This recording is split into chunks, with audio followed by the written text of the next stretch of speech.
I'm not sure whether this is going to be a permanent thing, but I figured that I would do a few book reviews on this channel from time to time. Who knows if it's going to stick, but no matter what, I'm going to try to keep the reviews, like everything else on this channel, Asian themed. But anyway, this is a spoilers review of American Panda.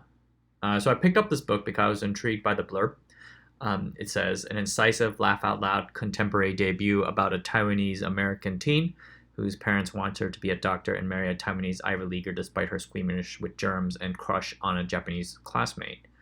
I rated this book 2 stars out of 5, which is the lowest grade that can give something that I have finished, and I want to explain here why. First of all, the book is not funny. The blurb says laugh out loud. It promised me something fun and funny.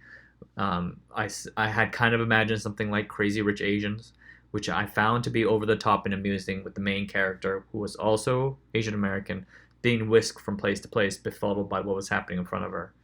But this book is dour, and it's weighed down by its crippling, thick as gravy angst.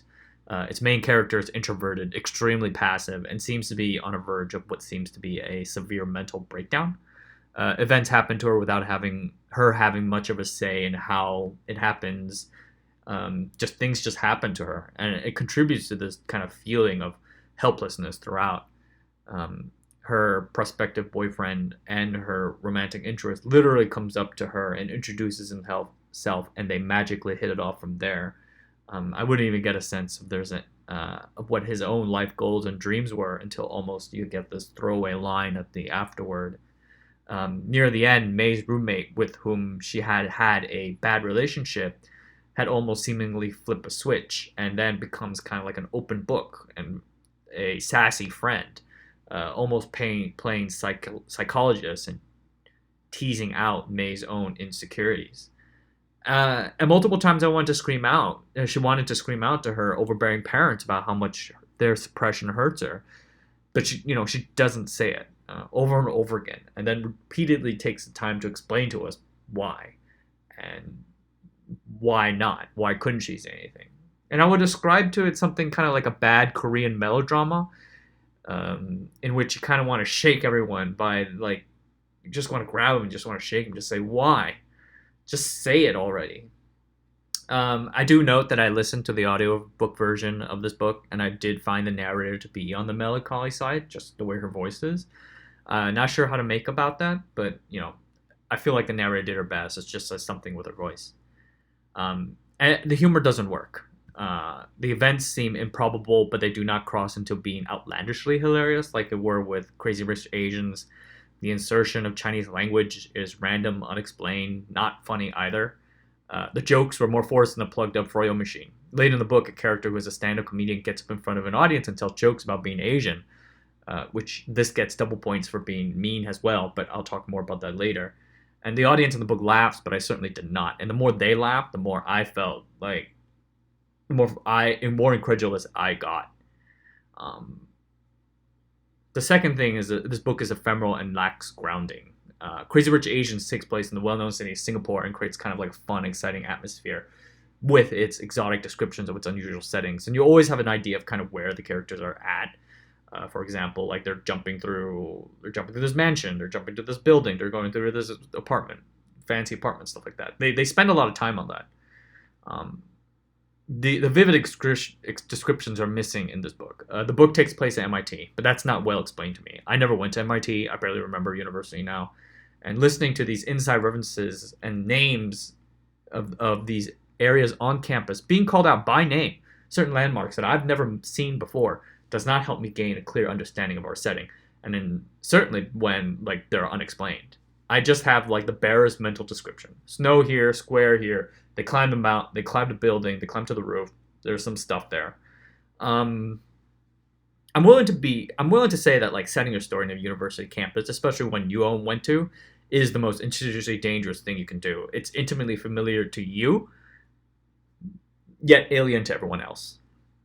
The result of this is this, because you don't have an idea of what's going on around May herself, is that you have this sort of never-ending monologue of feelings, which is immensely frustrating. It reminds me of one of those brains in a bottle floating in some silent scream.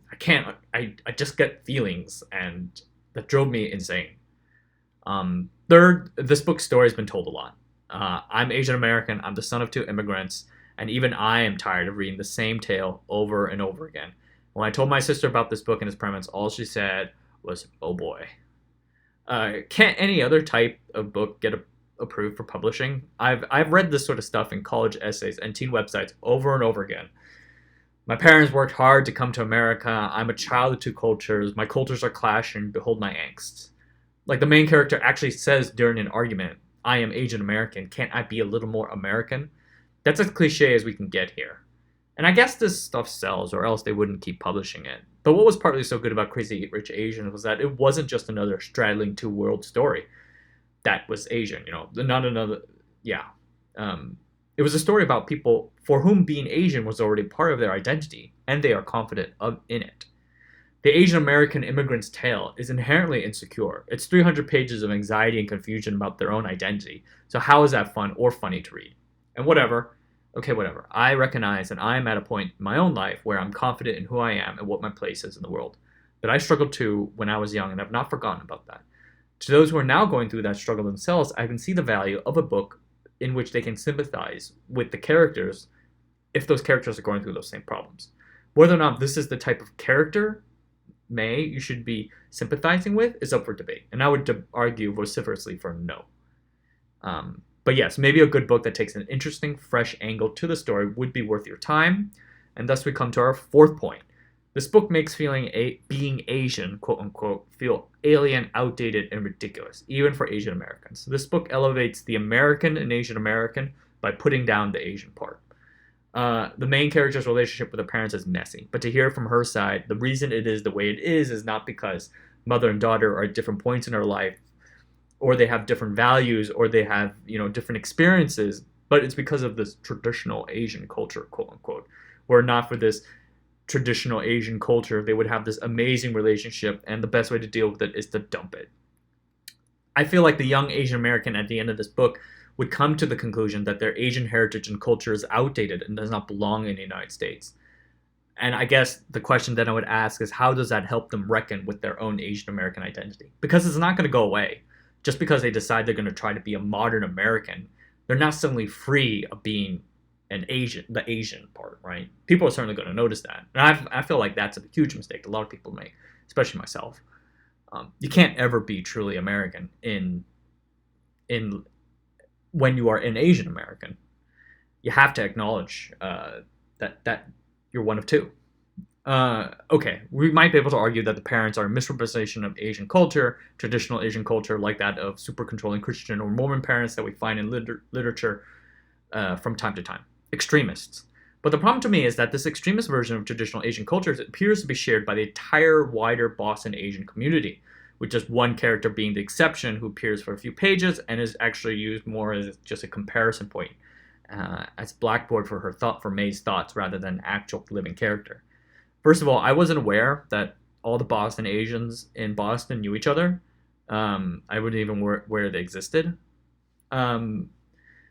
So here's my conclusion. This book is clearly autobiographical. The author and the main character have gone to MIT. It reads like a memoir in certain places, so I can't speak as to whether certain details or characters seem real. I appreciate that the author spent time and poured her life story into this book.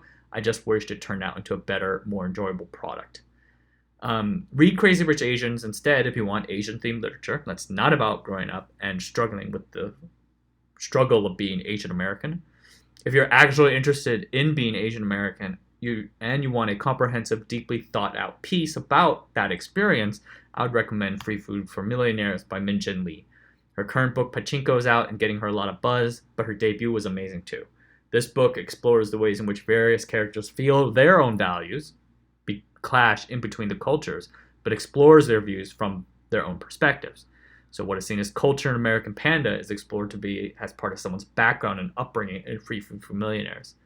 So I appreciate that because it enriches the character rather than kicking down the culture. All right, so that's the end of what I have to say about this book. I read it for a while and I have some pretty strong feelings about it. All right, thanks.